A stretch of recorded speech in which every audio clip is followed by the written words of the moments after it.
शर्मा जी, क्या है मुद्दे यहाँ होशंगाबाद सीट पर लोकसभा क्षेत्र में? मुद्दे सबसे पहले क्या है वो बताइए। मुद्दे बेरोजगारी, महंगाई, भ्रष्टाचार।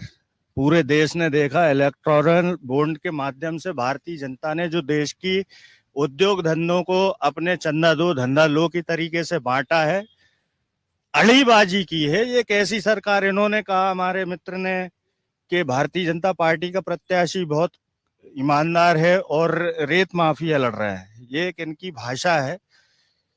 ये कृषि प्रधान जिला है और पंजाब के बाद सर्वाधिक कृषि में उत्पादन के लिए मशहूर है होशंगाबाद। लेकिन पूरे देश के किसान जब आंदोलन कर रहे थे, आज भी किसानों की राह में भारतीय जनता पार्टी कील ठोक रही है।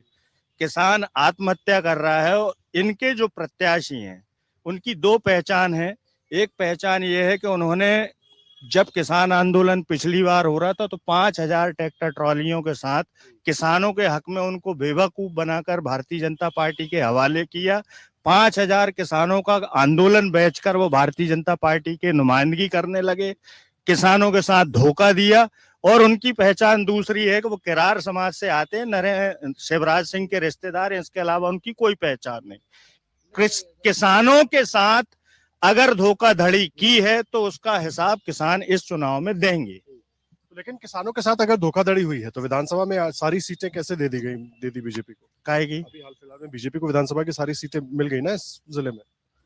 ये जब भारतीय जनता पार्टी धर्म के नाम पर एक 400 पार इनका विकास दो चीजों से झलकता है। अगर भारतीय जनता पार्टी, या तो ये बोल रहे हैं, भारतीय जनता पार्टी अगर एक्चुअल में विकास की बात करती है तो इन्हीं के देश के प्रधानमंत्री एक समय कहते थे, जब 58 रुपए डॉलर का मूल्य था तो देश की नाक और इज्जत कट रही। अगर देश का पैसा गिरता है तो भारत की इज्जत और भारत के प्रधानमंत्री की नाक गिरती है।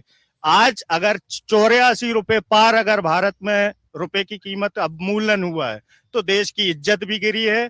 55 अरब डॉलर से 205 अरब डॉलर इस देश की जनता पर कर्ज है और इस कर्जे को आने वाली पीढ़ियां, नौजवान और उनके बच्चे ने कर्ज के। ये आप जनता को समझा पा रहे हैं? इस बार विधानसभा में नहीं समझा पाए, अभी समझा पाए? इतनी त्रस्त है कि दूध, दही, तेल, घी सब पर जीएसटी लगी, उनको सब पता है।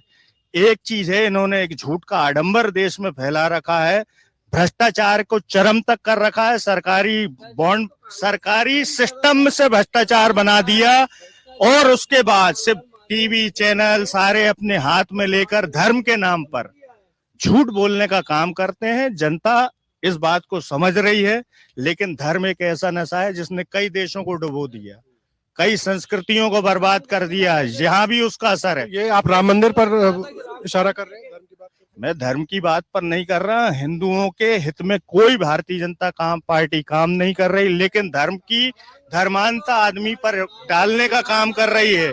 लेकिन इस देश भारतीय जनता पार्टी अगर सही में काम किया तो 20 करोड़ रोजगार का हिसाब दे। अगर आप ये वीडियो YouTube पर देख रहे हैं तो हमारे चैनल को सब्सक्राइब करें और बेल आइकन को दबाना ना भूलें। अगर आप Facebook पर ये वीडियो देख रहे हैं तो हमारे पेज को लाइक करें।